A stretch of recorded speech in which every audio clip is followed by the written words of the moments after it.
Mess, député de la 2e circonscription de Moselle, 35 ans.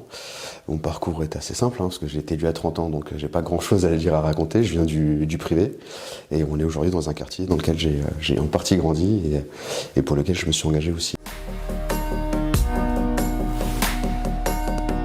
Ça dépend toujours, parce que chacun a des attentes particulières. Je pense que la première des choses, c'est l'éducation et le travail. De pouvoir accéder facilement au marché du travail, dans le sens où l'emploi nous permet d'être libre quand on gagne sa vie, quand on n'est pas dépendant, quand on est capable de pouvoir partir en vacances, de changer de véhicule, d'avoir un logement décent. Donc ça passe par le travail, ça passe donc par la formation, et ça passe surtout par l'éducation. Ici, on a par exemple les classes flexibles et dédoublées pour les CP-CE1, qui permettent, on le verra d'ici 5 à 10 ans, mais à nos enfants d'être mieux accompagnés, d'être plus détendus, d'avoir une approche plus individualisée. Et en plus, maintenant, on a la cité éducative de Metz-Borgny qui s'est mise en place donc depuis l'année dernière, qui permet d'accompagner jusqu'à 25 ans sur la formation, sur l'emploi. Et on est sur des parcours individualisés pour permettre à chacun de s'émanciper facilement et d'être, j'allais dire, dans un système de société inclusif où chacun a sa place. Quand je dis chacun a sa place, c'est aussi au-delà simplement de l'emploi, de la formation, c'est aussi des particularités en lien avec le genre, avec la sexualité, avec la religion, avec aussi l'origine ethnique des parents ou des grands-parents, parce que la majorité d'entre nous, on est né en France. Moi, je suis de parents aussi immigrés. Ça m'est arrivé, moi, avec certains ministres, d'avoir quelques passes d'armes sur certains sujets. On l'a vu, par exemple, avec certains quand on a parlé du voile. On est parti du principe que la laïcité ne garantissait à chacun d'être libre, qu'on soit religieux ou non religieux, qu'on soit fidèle ou non fidèle à une religion, et on n'a pas à s'ingérer de la manière dont on fait son culte, de la manière dont on fait sa religion. Par contre, on a un combat à mener, c'est pour tous ceux qui utilisent la religion, n'importe laquelle des religions, pour faire de la politique. Parce que notre liberté dans notre pays, grâce à la laïcité, c'est de détacher justement la chose politique, la chose publique de la chose religieuse.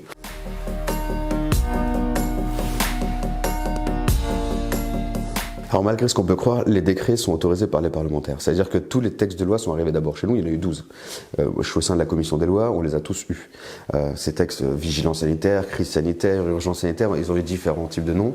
Il y a eu 12 textes, ils sont tous passés par la commission des lois. Et à chaque fois, on a donné, nous, au gouvernement, la possibilité de le faire, mais sans encadrer. C'est-à-dire que même quand il y a la signature d'un arrêté ou d'un décret gouvernemental, c'est passé par l'Assemblée. Et nous, on leur a dit le cadre dans lequel ils pouvaient créer ce décret. Le Conseil de défense sanitaire était là que pour des raisons scientifiques. C'est pas lui qui prenait les décisions. D'ailleurs, le président de la République, quand il prend une décision, il peut en prendre directement, mais c'est sous couvert de l'approbation du Parlement. Et le Parlement, c'est le Sénat comme l'Assemblée nationale. Aujourd'hui, le Sénat, il est dans l'opposition. Il est majoritairement LR, donc les Républicains, l'Assemblée et avec la majorité du président de la République. Malgré tout, on a trouvé des accords. Et dans une période aussi complexe que celle qu'on a connue sur la pandémie, il faut des réponses rapides, adaptées et nationales. Il y a eu cette sensation, ce qui est normal, mais c'est aussi la responsabilité du président d'apporter une réponse de protection sanitaire et de sécurité sanitaire pour l'ensemble des concitoyens. Notre région était très touchée. La Moselle, on s'est battu pour expliquer que ça a été très dur pour nous, parce qu'on était premier département de France en province en termes de mortalité. On a été le 4e après les grosses vagues, après Nice, Lille et Lyon. Donc on a essayé de comprendre pourquoi. Donc aujourd'hui, on a de la prévention en santé qui est renforcée. Et ça a l'air de fonctionner, parce que je vois le docteur Braun, qui vient du coin, parce qu'il est de Marly, qui travaille au CHR de Mercy, qui vient d'être missionné par le président de la République pour apporter des réponses.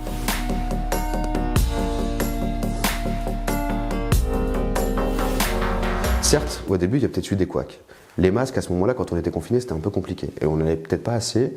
Et il y a eu des préconisations qui avaient été faites aussi par le milieu scientifique. Moi, je me souviens quand même, en début d'année 2020, c'était début 2020, la chance d'être sur les plateaux télé, de me retrouver avec des épidémiologistes qui m'expliquaient que, vous inquiétez pas, c'est une grippette. Et quand moi je vois un professeur émérite, reconnu au niveau national et international, qui me dit sur un plateau télé, vous inquiétez pas, au début c'est une grippette, je vais le croire. Je ne suis qu'un politique, c'est le scientifique. Donc c'était un travail ensemble.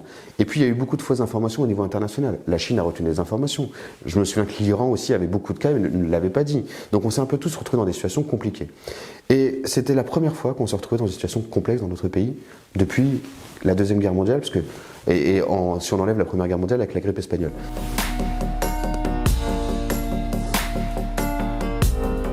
La rébellion que nous avons pu connaître, c'est plutôt pour les gens qui étaient anti-pass, anti-vax, anti-plein de choses, et qui sont aussi dans l'opposition politique.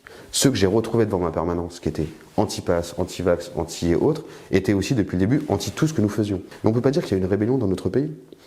Pas en tout cas sur la crise sanitaire. Il y a eu un problème social avant la crise sanitaire, mais pas après la crise sanitaire. Et d'ailleurs, si vous regardez, on retrouve souvent les mêmes personnes qui étaient là avant la crise sanitaire, qui sont toujours là après.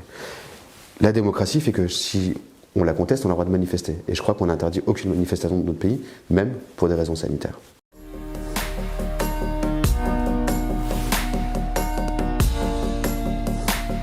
Quand on regarde la télé et qu'on voit les manifestations à Paris, il ne faut pas se dire que c'est partout pareil. Il n'y a pas eu la même chose à Lyon, à Lille, il y a eu quelques couacs à Bordeaux et un peu à Nantes, mais ce n'est pas dans toute la France. À Metz ou à Nancy, ça n'a pas été le cas.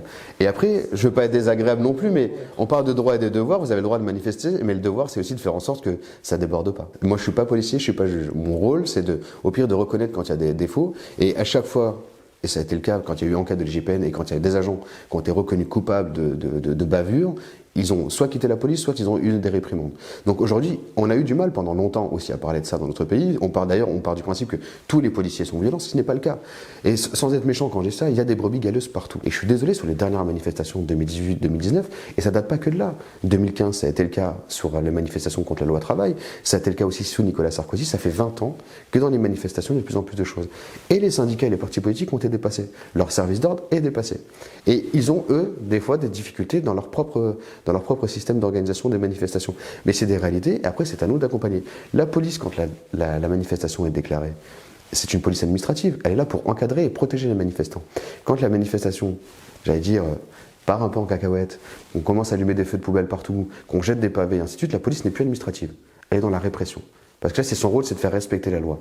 Et quand on se met au milieu d'une rue, et qu'on a décidé que cette rue nous appartenait et qu'on la bloque, parce qu'on n'est pas content, on limite le fait que les personnes puissent se déplacer. Donc ça veut dire qu'on leur enlève une partie de leur liberté. Quand on leur demande une fois, deux fois, trois fois de quitter cette rue et qu'ils ne le font pas, il ne faut pas s'étonner qu'on sorte les gazeuses et qu'on leur demande de partir. Mais il y a des droits et des devoirs. C'est-à-dire qu'on a le droit de manifester, mais il y a des cadres. Et on est peut-être le seul pays où on a autant manifesté sur les 5 dernières années par rapport à autres. Mais si on vient avec la volonté de casser, d'aller à la confrontation, il ne faut pas s'étonner que derrière il y ait une réponse.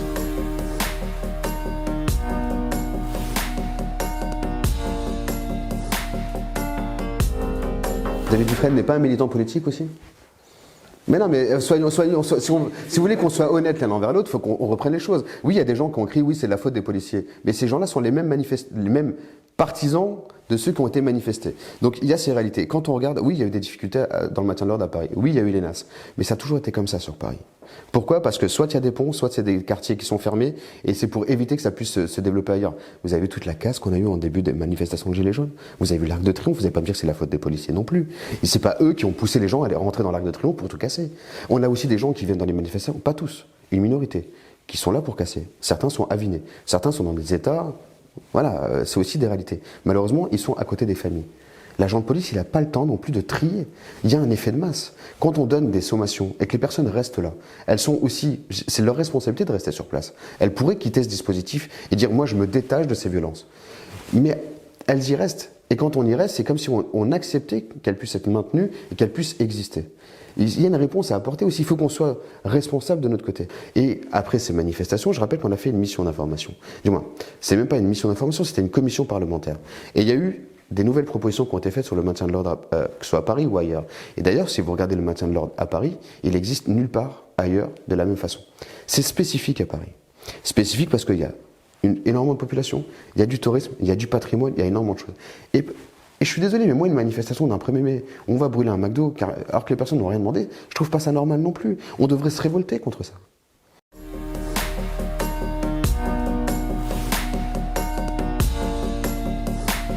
Oui, il y a des bavures, oui, il y a des gens qui font des erreurs, mais ce n'est pas l'ensemble de la police. Et c'est pour ça qu'on ne parle pas de bavure policière ou de violence policière. Elles ne sont pas organisées par le système policier. C'est malheureusement des résultantes de certains êtres humains qui sont sur le terrain. Mais on est humain, on fait tous des erreurs. Et je pense que si on est honnête et qu'on se regarde dans les yeux, on sait très bien qu'on a tous fait des erreurs dans notre vie. Et c'est comme ça aussi qu'on a avancé. Malheureusement, eux ont un bleu, ils représentent la République, et c'est sûr que ce n'est pas le même impact. Mais on peut le prendre en considération. Les images qu'on a vues de la personne qui boxait un agent de police ou un gendarme, elles ont choqué tout le monde aussi. Ça a déjà changé. La formation, elle est 3 ans obligatoire, puis on fait des formations complémentaires tout au long de l'évolution de la carrière. Mais il y a eu le livre blanc de la sécurité intérieure, il y a eu des modifications de la loi aussi qui renforcent les rôles entre les polices municipales et les polices nationales pour qu'elles puissent mieux travailler ensemble. Donc on a déjà commencé ce travail, il y a eu la commission d'enquête qui a modifié aussi sur le maintien de l'ordre. On a un peu plus régulé l'utilisation du flashball et d'autres matériels. Mais derrière, il va y avoir là la fameuse loi de programmation de la sécurité intérieure, la LOPSI.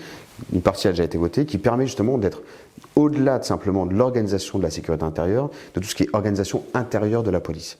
Avec une répartition, j'allais dire, des rôles et des responsabilités, un meilleur accompagnement des agents, d'un point de vue social comme d'un point de vue professionnel et donc de l'évolution dans le travail, mais aussi sur la manière dont ils évoluent, sur la manière de faire, la manière d'agir au quotidien. Et c'est aussi pour ça qu'on recrée cette fameuse police de proximité, du moins, du quotidien, qui est censée être plus dans l'échange et dans le dialogue pour éviter les confrontations. Et il faut que chacun y mette du sien. Et la société, j'allais dire, de son côté, et les agents de police et de gendarmerie du leur, qui essayent de recréer, j'allais dire, de la confiance.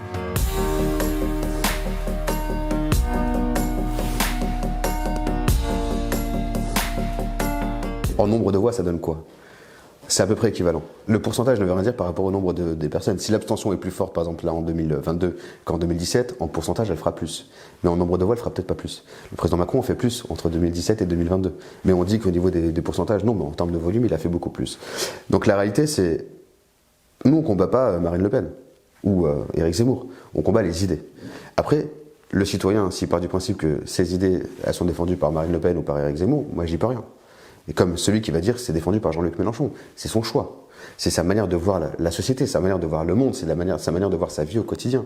Nous, notre objectif, c'est d'être à l'écoute, d'être disponible, d'être présent, d'échanger avec eux, de les convaincre que les choses sont différentes et d'apporter de la nuance. Quand certains veulent renvoyer dans des avions des personnes parce qu'elles sont juste fichées alors que la loi ne permet pas de le faire, la Constitution non plus, et que c'est parce qu'on est fiché quelque part qu'automatiquement on est un paria de la société, c'est peut-être qu'on est juste sur surveillance ou qu'on connaît quelqu'un qui...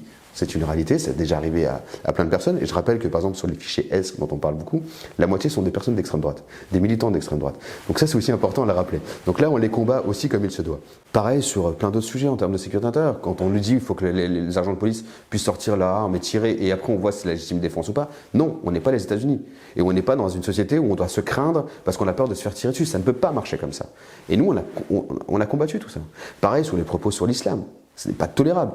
Quand je passe mon temps sur CNews à taper face à des personnes d'extrême droite, je ne le fais pas par plaisir. Je ne prends aucun plaisir à me disputer avec des personnes sur un plateau télé, mais parce que je veux défendre les valeurs républicaines, je veux défendre l'inclusion, je veux défendre la laïcité. Et je rappelais qu'aujourd'hui, qu'on soit musulman, catholique, juif, non-croyant, protestant, bouddhiste, on a notre place dans la société. Et qu'on n'a pas à juger notre religion et la manière de la faire. Tant qu'on ne fait pas courir de risques aux autres et qu'on n'impose pas aux autres sa propre religion. Eux veulent l'interdire, mais souvent... que autour de l'islam ou des musulmans. Ils ne parlent jamais des autres. Et nous, moi, je ne peux pas. Je pars du principe qu'il peut y avoir toujours des déviances et de la radicalité partout. Qu'on soit de confession juive, confession catholique ou protestante ou musulmane. Il y a un risque de déviance. On le voit aussi avec des traditionnels catholiques. On l'a vu avec certains extrémistes juifs. C'est une réalité. Et il faut rappeler ces réalités-là. C'est pour ça que je parle de nuances. Et qu'aujourd'hui, on n'a pas ces problèmes. Donc on est loin de l'extrême droite et on est aussi très loin de l'extrême gauche. Et puis, la différence entre eux et nous, c'est que nous, on est pragmatique, on est honnête et on accepte de dire certaines vérités, même quand elles font mal, quand eux ne font que mentir pour faire croire qu'ils vont faire changer la vie des gens alors qu'ils ne le feront jamais.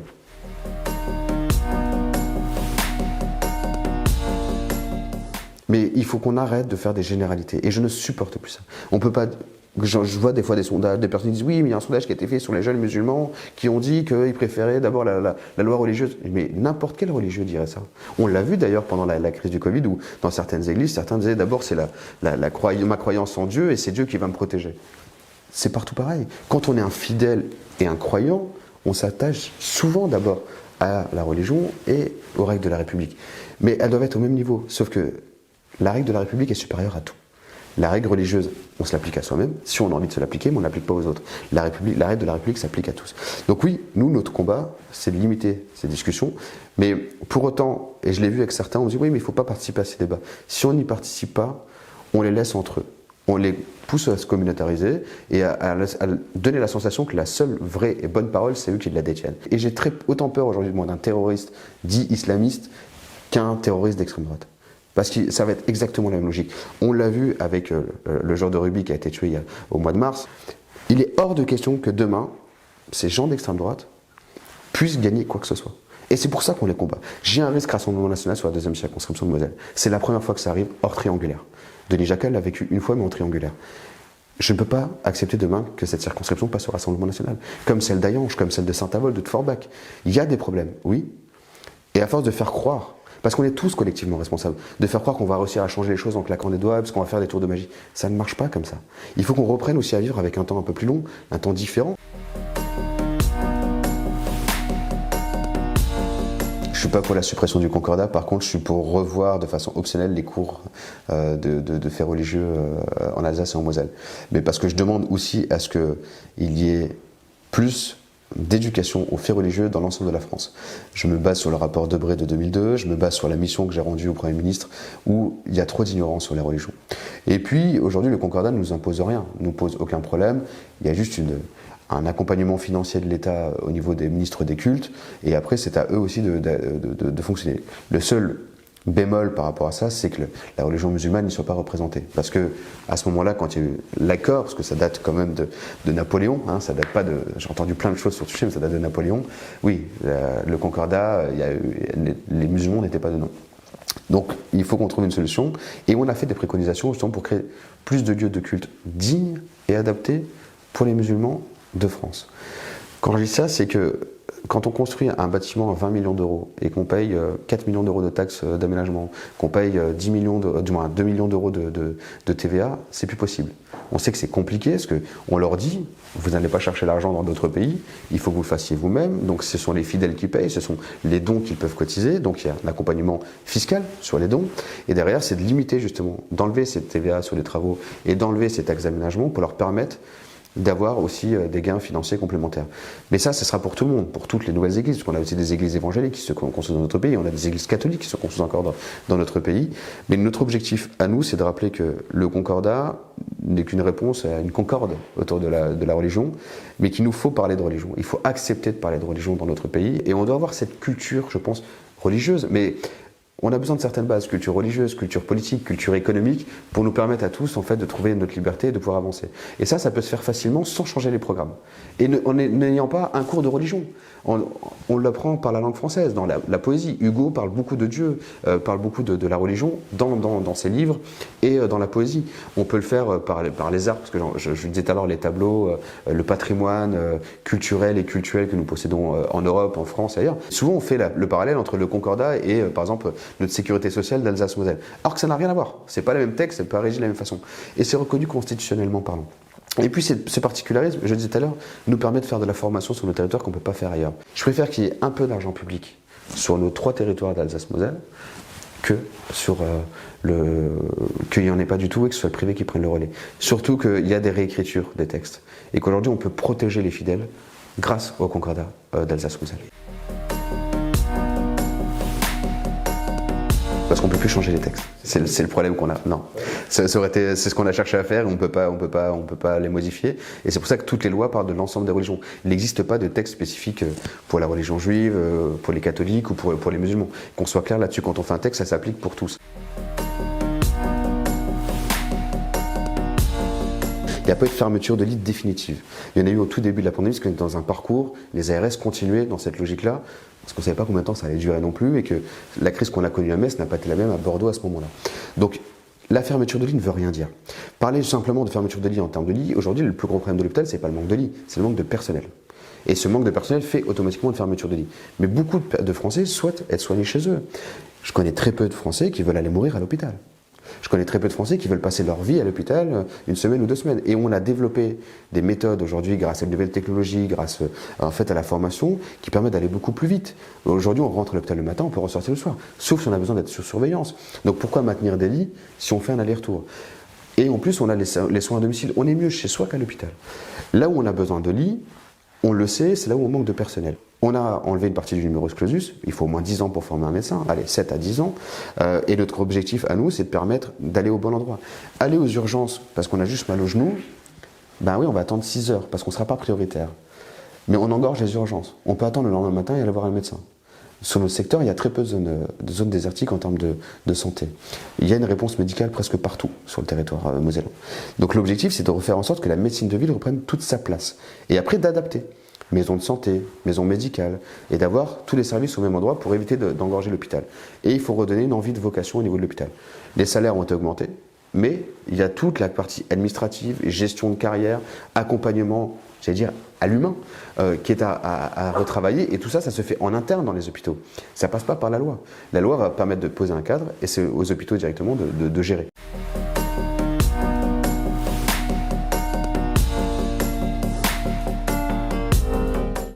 C'est pas le cas partout, mais oui, c'est le discours aussi de certains syndicats et c'est aussi certaines réalités. On l'a vu à plusieurs reprises, même sur le secteur. On avait cette fierté de dire qu'on avait un des seuls hôpitaux qui était, qui était pas déficitaire, qui était beau. Oui, mais c'est pas l'objectif de l'hôpital public. Et on est revenu sur cette logique-là. Et donc, c'est pour ça qu'on va ouvrir des concertations dès le mois de juillet pour changer le système. Quand on est passé à la tarification, en fait, de l'acte, on a créé cette problématique de il faut rentrer de l'argent, rentrer de l'argent, rentrer de l'argent. Il y a eu d'abord le Ségur de la santé pour les personnels, l'accompagnement, l'évolution, la formation et les salaires. Puis, il y a toute l'évolution et tout le changement. Et après, on regarde aussi des choses négatives. Pour moi, la partie santé la plus en difficulté sont les personnes âgées. Parce qu'on manque de mains, on manque de moyens et de savoir-faire. Et c'est sous responsabilité des départements. Je mettrai le pendant avec le handicap, parce qu'on est toujours sur la partie autonomie. Et pour moi, celui qui est le plus en souffrance, c'est la santé mentale. On a besoin de plus de psychologues, de psychothérapeutes, de psychiatres.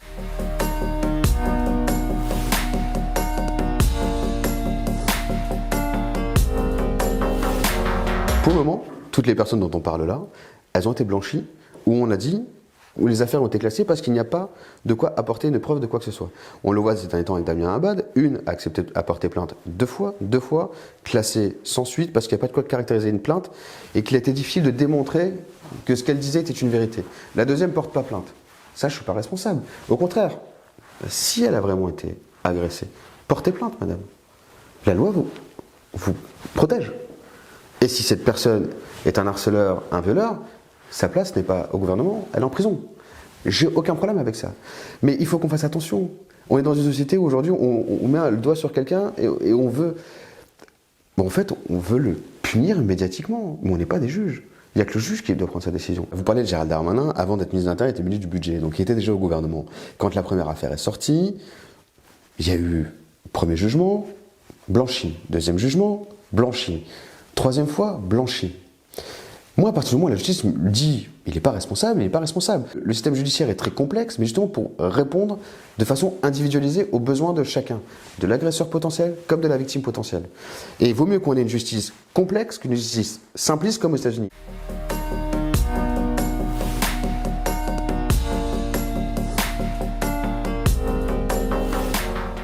Les plaintes ont augmenté et je me réjouis que les plaintes augmentent. C'est-à-dire que les femmes acceptent de parler et d'être protégées. C'est dur ce que je dis parce que ça paraît bizarre, mais ça veut dire qu'aujourd'hui on n'accepte plus que ça se fasse dans la maison sans parler. Aujourd'hui, on a des voisins qui acceptent enfin de dénoncer. On a des femmes qui, parce qu'elles sont mieux accompagnées, parce qu'elles sont mieux prises en charge, acceptent d'aller à la police parce qu'elle est sûre de ne pas retrouver son agresseur derrière. Alors il y a toujours des couacs. Là on est d'accord. Et on a été nombreux ici en Moselle à contester ce qu'on a pu voir. À Yanges, Borny, Amnéville, partout. Et jamais je ne pourrais tolérer une violence. Qu'elle soit faite sur un enfant, surtout sur un enfant, sur une femme ou sur n'importe qui.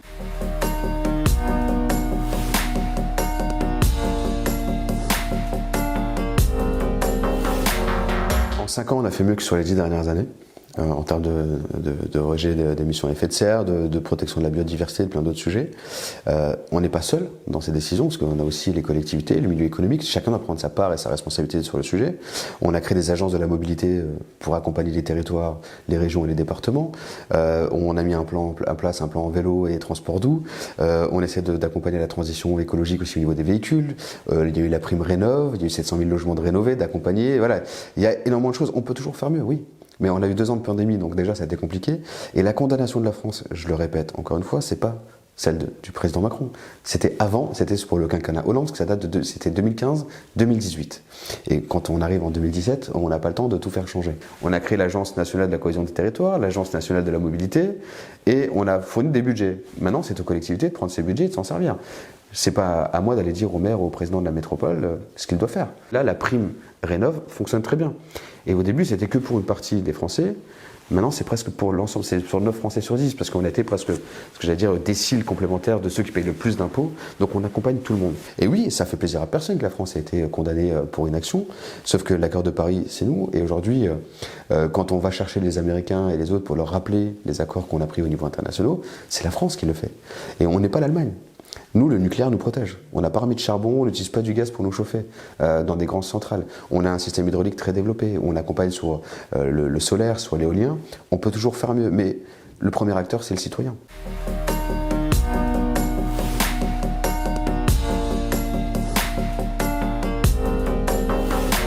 On ne peut pas dire que la Convention citoyenne soit un chèque. Après, quand on a un militant de la cause, il est certain qu'on ne porte pas le même regard. Mais je crois qu'on est tous écologistes. Mais on n'est pas tous obligatoirement des militants écologistes ou des militants politiques de la chose. Mais on l'est tous. Et l'écologie appartient à tout le monde parce qu'on le subit tous. On le subit tous parce qu'il fait trop chaud, parce qu'on n'a plus les mêmes niveaux d'eau, parce que nos terres sont de plus en plus arides. Et on se retrouve des fois avec des températures dans nos régions qui sont équivalentes à celles de l'Andalousie. Il y a un risque, oui, avec le nucléaire, parce que ça reste, c'est un produit qui peut être, on l'a vu avec le Japon, très toxique. On l'a vu avec aussi dans les années 86 avec Tchernobyl. Donc oui, il y a des risques, mais vu les règles de protection de sécurité que nous avons en France, c'est assez compliqué que ça arrive. C'est pour ça qu'il y a eu la volonté de fermer Fessenheim, qui là avait un vrai risque possible dans le temps. C'est une zone sismique, c'est compliqué, c'est une des plus vieilles centrales de France, qui avait des problèmes au niveau des carénages et autres. Donc oui, quand il y a besoin, on prend la décision. Mais vaut mieux avoir du nucléaire aujourd'hui que d'utiliser du charbon ou je ne sais trop quoi. La réalité, elle est là. Si on peut éviter d'avoir du gaz qui vient de Russie ou de l'autre bout du monde, c'est une réalité aussi. Et on est peut-être le pays le plus indépendant énergétiquement du monde. Donc il faut qu'on en profite. Au-delà des pays de l'OPEP et des États-Unis qui, eux, sont dans un monde à part. La seule différence, c'est que nous, on pollue moins et c'est un peu plus propre et on crée de l'emploi local. Et on ne peut pas le délocaliser. Non, le nucléaire, ça a été le passé, mais c'est aussi notre avenir. Non, il y aura un mix énergétique, mais on ne sortira pas du nucléaire. Celui qui fait sortir la France du nucléaire n'a rien compris et met l'avenir de la France en danger. On n'aura pas de moyen de répondre. Il n'y a pas assez d'hydraulique, on a la saturation. On ne va pas reconstruire des barrages parce que là, si on parle de biodiversité et de protection de la nature, on n'est pas bon non plus. Mettre des éoliennes en mer, ça ne suffira pas. Mettre des panneaux solaires même sur toutes les maisons, ça ne suffira pas non plus. Donc il y a aussi ces réalités à prendre en considération. Il n'y aura pas d'arrêt du nucléaire. Il faut la mixité, c'est ce qu'on est en train de faire, presque 50-50, avec les énergies renouvelables et le nucléaire, qui est presque une énergie renouvelable aussi, indirectement, parce qu'on n'est pas sur du pétrole et du gaz et ces autres systèmes, c'est l'électricité la moins chère. C'est pour ça qu'en France, on paye l'électricité la moins chère du monde, malgré qu'il y ait eu une augmentation de 4%, et nous, on n'a eu que 4% par rapport à tous les autres autour de nous. Donc il y a ces réalités à prendre en considération. Et derrière, il y a l'hydrogène en complément qui permettra de créer cette électricité complémentaire. L'âge de départ à la retraite, c'est un faux débat. La moyenne aujourd'hui de départ à la retraite, elle est à 63,5 sur les dernières années. Et pour les personnes qui arrivent maintenant à la retraite, ils partent plus tard parce qu'on a fait plus d'études, on arrive plus tard sur le marché du travail, où on a eu des accidents de la vie, où on a parfois eu une période de chômage et autres. Donc on part plus tard que ça. 65, le but c'est que ce soit l'âge maximal. On a des personnes qui passent après 67 et des fois pas à taux plein. Et il faut qu'on réponde à ces spécificités. La personne qui bosse de nuit en permanence ou qui fait les 3-8, il est usé plus vite que les autres. Et on a des Français qui me disent, moi partir à 62, ça ne m'intéresse pas. Parce que j'ai encore plein d'énergie, j'ai envie de faire d'autres choses. Donc il faut qu'on permette à chacun de pouvoir s'adapter. Et je pense que notre génération n'a pas la même vision sur la retraite, la même envie de débat sur la retraite. Parce que je pense qu'on la veut plus équitable, plus juste. Et de faire en sorte qu'on a un minimal qu'on puisse gagner et qui nous permette de vivre dignement. Aujourd'hui, on ne peut pas vivre avec 750 € de retraite par mois. Et il y a des personnes qui n'ont pas en plus cette complémentaire que l'État met en place et qu'on va mettre en place aujourd'hui simplement quand on aura la déclaration de ressources et de revenus, vu qu'on a l'impôt à la source, pour basculer directement sur une espèce de revenu universel, d'accompagnement universel qui sera calculé sur le sujet. Donc oui, 65 ans, prise en compte de la pénibilité, honnêteté par rapport à l'âge réel de départ à la retraite aujourd'hui, et permettre surtout qu'on ait plus d'équité. Et là, pour le moment, le seul système de retraite qu'on a changé, c'est la nôtre. C'est-à-dire qu'on a changé, parce qu'on nous disait souvent, vous touchez aux retraites, nos retraites, mais vous ne touchez pas les vôtres. Les parlementaires, du moins, les députés ont changé leur système de retraite, pas les sénateurs. Mais nous, on a déjà changé la nôtre. C'est-à-dire qu'on ne peut plus se permettre de toucher 1 200 € après un mandat de 5 ans parce qu'on a payé 400 € de plus. On est sur un système équivalent à tous les Français. Parce que l'équité, c'est aussi ça. Et de démontrer par l'humilité dont on parlait tout à l'heure, que d'abord on se l'applique à soi et en même temps, ou après, on l'applique aussi aux autres. Et là, c'est un peu dans cette logique-là. 65 peut être un âge final à laquelle on peut partir, mais on a quand même le débat des 42 annuités qui ne change pas. Donc quand on a commencé à 20 ans et de la pénibilité, ça peut être 62. Quand on a commencé à 18, ça peut être 60. Ça sera à adapter, on a une réflexion, parce que le texte n'est pas totalement écrit, et qu'il y a eu déjà des débats sur l'ancien texte, et que le rôle des parlementaires, c'est au pire des cas de le modifier, si on a envie de le modifier, de le faire changer. Donc là, la pénibilité va être prise en considération, mais ça ne marchera pas si on fait une usine à gaz. Donc il faut qu'on trouve des solutions simples, qui permettent vraiment d'apporter des réponses. C'est trop compliqué aujourd'hui des fois d'ouvrir un dossier retraite, et il faut que ça soit simplifié aussi.